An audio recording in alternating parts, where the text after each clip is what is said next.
Ang problema, involved na yung anak mo at nakatala sa isang bubong si Nick at si Nanay. Bakit kasi pinamigay mo ang anak mo? After reading the case, I became curious. Wala bang magpaparaya sa inyong dalawa?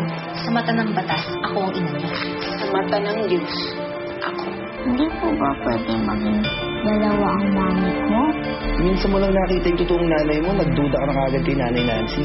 Lukso ng dugo yun.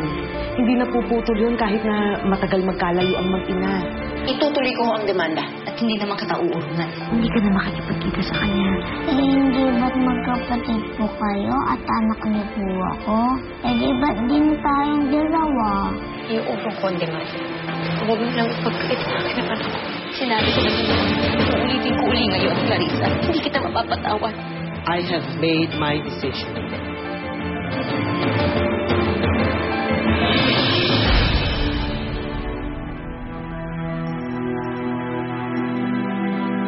I have no choice but to let this case, this child custody battle, prosper in court.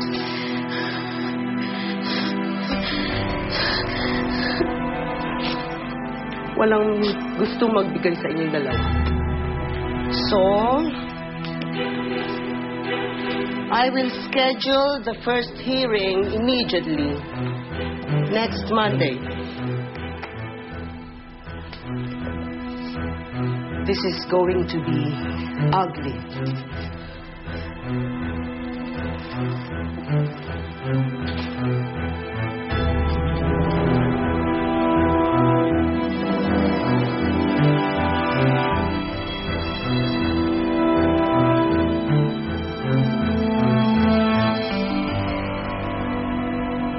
Kamusta na nga pala yung kaso ng anak ng kapatid mo?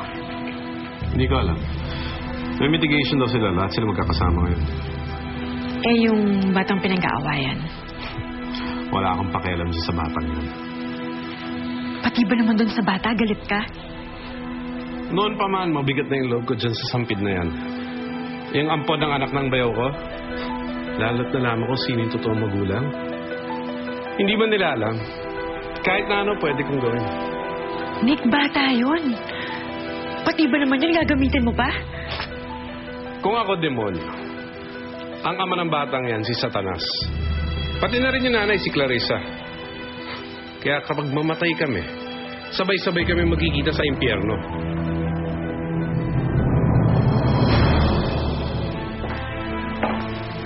Hindi na talaga ako mapapatawad ni Ate Nancy.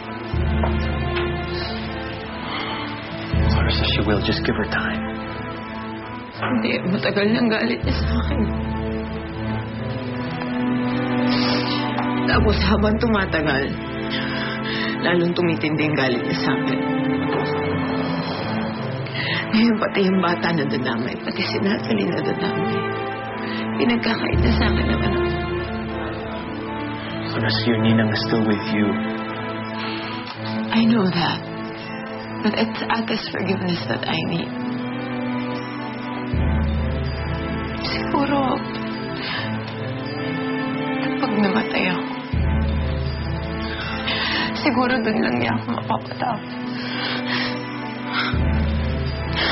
Clarissa, you're my wife. Don't talk like that. Huwag mo sabihin yun.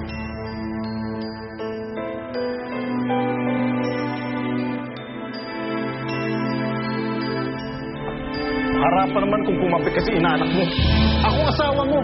Anak ko ang kalaban niya. Magkaroon ka ng konting delikadesa. Bakit?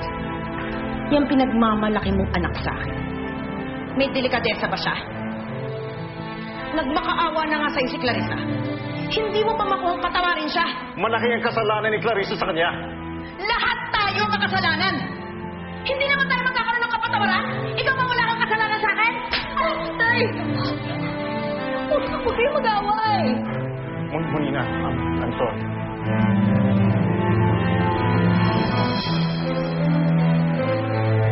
Ma'am, may bisita po kayo. Sino?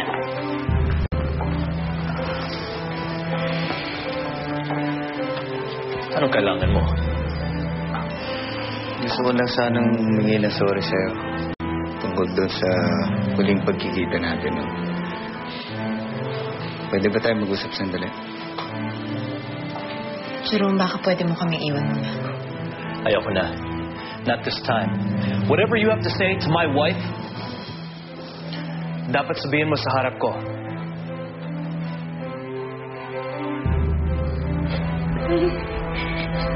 Sorry, hindi ko gusto magkagulo kayo ni Tita Monina dahil lang ho sa akin.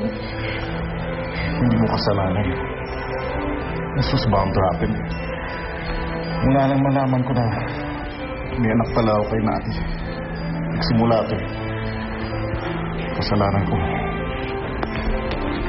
Hey, okay lang ho ba sa inyo kung ilayo ko muna si Natalie sa lahat ng kaguluhan dito? Saan mo siya dadalhin? Sa Amerika ho sana. Gusto ko ho sanang umalis kasama si James at saka si Nanay Melly. Hanggat matapos ho muna yung gulo dito. Sige, I'm all for it. Ayusin ko agad ang schedule niyo. Baka nga sumunod ako sa inyo eh. At upusin ko lang yung mga problema dito sa company. You know, I have to go.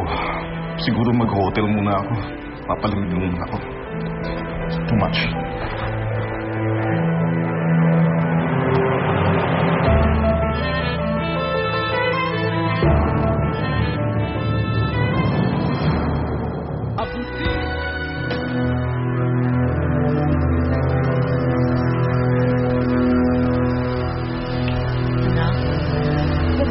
Ako sama ni Nancy sa Amerika. Pwede naman ako umuwi sa probinsya natin eh. Nay naman.